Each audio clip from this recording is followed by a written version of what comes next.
Hello and welcome to Bringing Education Home. I'm Herb. And I'm Christina. And together we bring you experts and ideas to help grow healthy, happy, successful families that are both inside. And outside the box. If you like the show, be sure to follow Christina on Facebook. And please leave us a like review on your favorite podcast platform. Today, I have the pleasure of introducing Maison Collawn. Maison is a passionate speaker with a background in mass communications, diagnosed with autism at an early age. Growing up, he felt different and found solace in TV, which deepened his understanding of himself. This inspired him to create the MC Anime podcast, where he discovered his love for speaking. He believes that the media appreciation can help anyone find their identity, embrace it as a lifestyle. His goal is to empower others to explore their own journeys through media. Welcome, Maison. It is a pleasure to have you here today. Thank you for having me. I like being here and hope to give you some more insight. Well, this is actually a particularly interesting topic to us because we have a child who has autism as well. And he really got into anime and watching a lot of the Japanese cartoons, even in foreign languages. He would go online and have them running and read the subtitles. So he actually kind of learned lots of Japanese words as well. But one of the things he started doing is he actually started doing fan art and getting involved in communities and being able to talk to other people where he wasn't able to do that before. So what you do in your blog and how you got started is really intriguing to us. So can you tell us a little bit about how you got started? It says that you were interested in an early age. So how did that turn into this podcast and business? That's interesting because my solace was TV. All right. So that's pretty much I didn't have phones. I didn't have technology. That was the one thing I consumed. I got so focused into it. I would spend hours. I even sleep in my rocking chair that I had at the time when I was a kid, sleeping in the chair watching TV. So that transformation through my early childhood was pretty much what it was. Middle school, I got more involved. I had some gaming like DS, Pokemon games. That's, I didn't have much. Yeah. So, and also I found that reading was a good thing too. So I didn't have much TV, reading, and gaming, but like a console game was all I had. Yeah. However, those three mediums made me like reading, even though I was behind in my reading journey. I was in special ed until sixth grade. I actually became in collab because I was able to caught up. That was because of my mom. So my reading journey and trying to find different mediums to like was really inspiring. And then the podcast became my new fixation in anime in high school.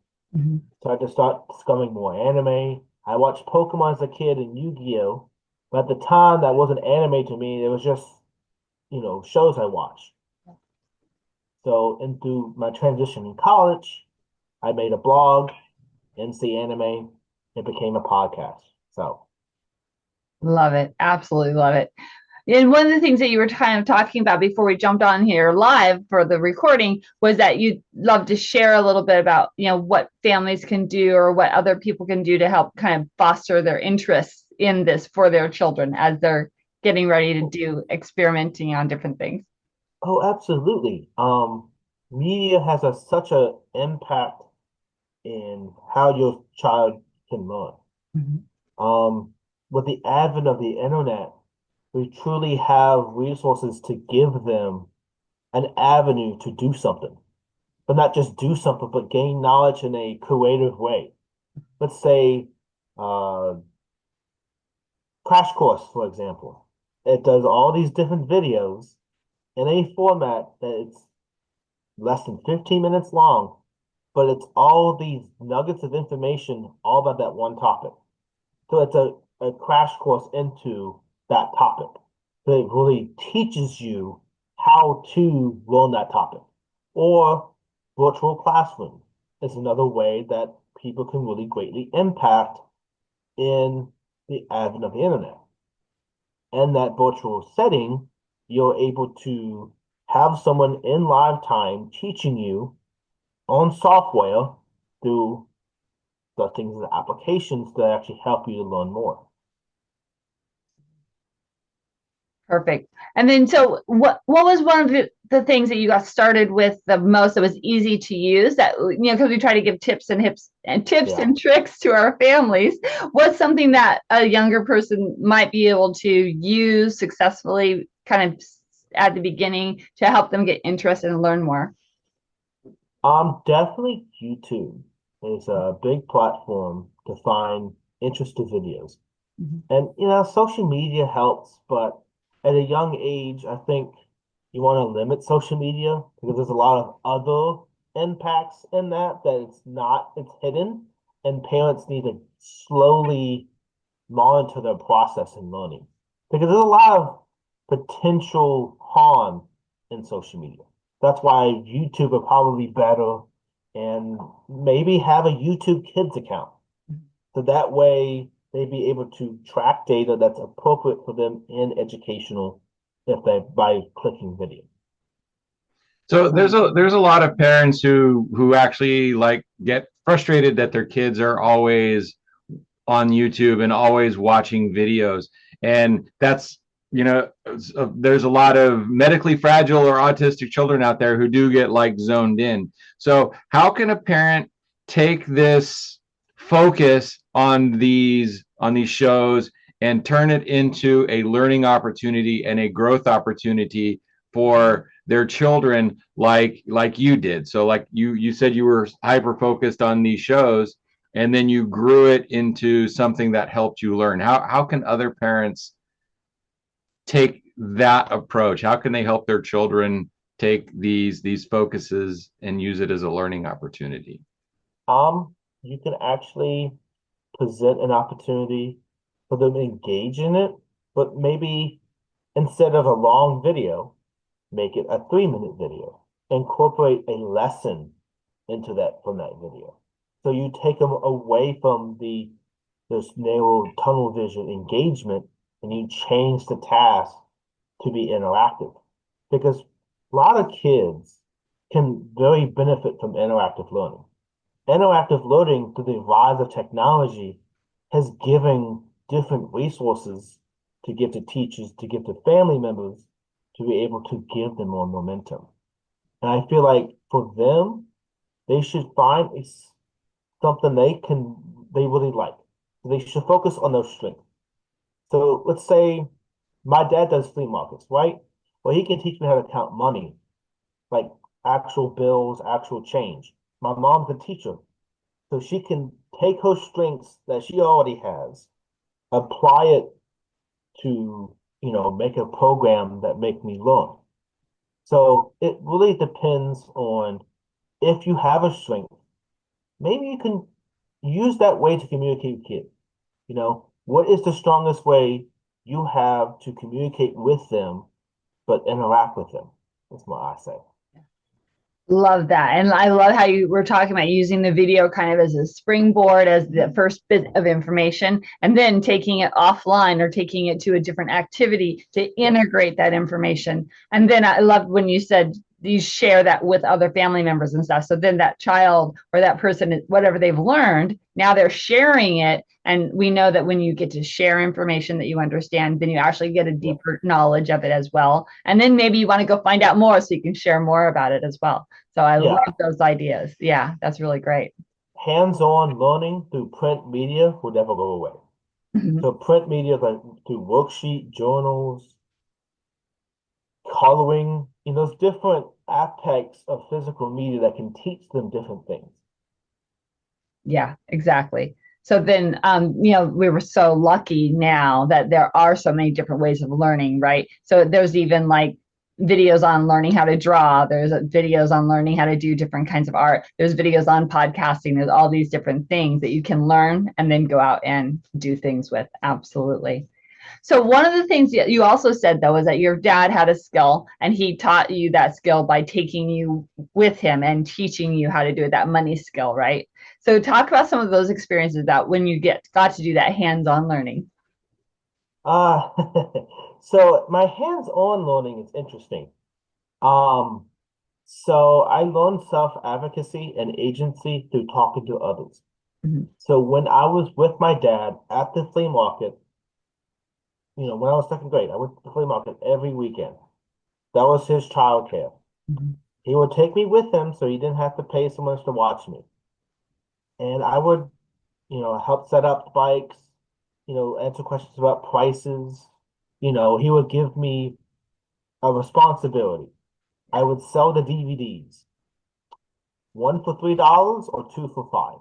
I would handle the money. I would do calendars. I did uh, hands-on with card tricks at one point. So I would be interactive with people, and that's what I was teaching. Not just handle money, but relating to people, talking to them, Yeah. but also doing something hands-on. Now, a few words about vibrant family education. How many entrepreneurs and business owners start out on this journey to make a better life for their family, only to find that it took so much more time and effort than they were expecting that they had even less time for their family? I know I did. At Vibrant Family Education, we want to help you reach your family goals while you're still building towards your business goals. We do this by bringing you the third leg of the stool to keep your family upright, family education development. By bringing your children's education home, you will be able to model your work ethic and family values as you overcome obstacles and challenges to build your business. Instead of learning facts to pass tests, your children can be watching and seeing the dedication it takes to build your business and the legacy you want to create for their future. They will be able to witness the struggles and joys, the wins and the losses, and learn from you how to persevere and grow in life. Instead of waiting until you get successful to spend more time with your family, start with the end goal in mind and bring your family home. Instead of trying to repair your family after you reach success, let us help you start achieving your family goals from the outset. Learn to be successful with your family now, and no matter what happens in the future, they will be better prepared for life, especially after watching how you cared for and built not only a business, but a healthy, happy, and successful family. We offer a wide range of educational services, including how to easily get started with homeschooling. Come visit us at vibrantfamilyeducation.com and let us show you how. And now, back to our guest. Love it. That is so important because one of the things we do when we work with parents who want to homeschool their children, we say take them on experiences. You are your child's complete educator now, right? So you don't just leave them at home or keep them at home. You teach them through those experiences, like going to the flea market, like going to co-op groups, like going to community cleanup and service things, so that they can learn to talk with all those different ages and stages of people and learning. Absolutely. I was very lucky to have my parents take me to church, get out in the community. I actually love volunteering. So I would volunteer as a means when I got older to find community engagement. So it just really depends. And the community is so powerful. And, maybe there's a video about the trends. Then you can use those trends to navigate that particular life for that activity. Yeah, one of the things that we do at Bringing Education Home as well is we talk about finding your children's strengths, and now not only just necessarily strengths, but also their interests. So your interest in anime, it sounds like that started pulling you into your higher education and what you learned to do. So if your kids are into anime, then the parents can get into that anime, learn about it as well, and then use their children's interest to help them draw their own education out. And does that make sense? Yes. If it's an anime or a show, the parent can watch it with their child to create a lasting memory of a prolonged event that's been over time. And also detailing the interest. If you say you have a child who likes drawing, or you have that really into electronics, well, giving them access to expand that knowledge and that interest when they're already showing it could be very beneficial in connecting, teaching them stuff. Because if they don't learn some of the stuff themselves, that is the best teaching mechanism that they can have. They get involved in the activity, and you just be there to support them. You don't even have to get super involved if you don't want to. Sometimes the kid can just know exactly what they're doing and start playing with it and figuring it out. And that is so important. Like you said, the support, the encouragement, the showing interest in what the child is doing and wanting to learn, and then being there as a sounding board, being there to add support, add help as needed. But yeah, let your child learn and grow and keep moving forward with their interests. Absolutely. Yeah, it's a great tool to have. Yeah. So one thing that I wanted to ask you, you said that you're autistic, and sometimes the people who are kind of like on that spectrum, on that scale, they have a hard time being out in the community. But you said you enjoyed being out in the community. Is there anything that you can remember that your parents did, or how you kind of approached it that made it so it was easier for you to be out in the community? I was exposed to very early life, Yeah. so being outside the house was normal for me. Um, they didn't coop me inside. They made me go outside, even if it's just sitting around doing nothing at the market, literally watching people come in. I was doing something, you know. But one thing for me, I think that really did connect well is they did give me some pushes. Mhm. Like they gave me, I had access to TV. We slowly over time got internet and got the upgrade from dial-up. Mhm. Well, before we had the dial-up, I would play pinball on the machine on the computer right before going to school, Yeah. or play Hearts. So I had access to free games that I didn't have much. I found anything that keep me busy. Yeah. Awesome. Yeah, see, our kids did that too, and sometimes it was hard to break him out of that focus because he would disappear into that, and Yes. it wasn't always easy for us to understand what was going on with him and to Mhm. communicate with him because he would disappear into his cartoons and not come out and necessarily talk to us. Yeah. So how do you so you talk about using the media to help children get their identity, but how do you keep them from disappearing into that and actually bringing that back out into the world, into the Um, family, into communicating with their Partly parents? limiting screen time is important. I found that I would spend hours on TV. Okay. The reason why I would do that is I had no limit on my screen time. I would say TV is screen because I'm looking at a screen.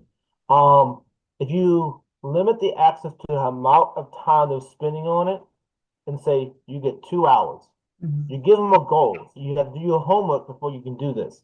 Or say, okay, we're having dinner. So from this time when I'm getting everything ready, do your entertainment. But once dinner hits, we're eating and you're doing some homework.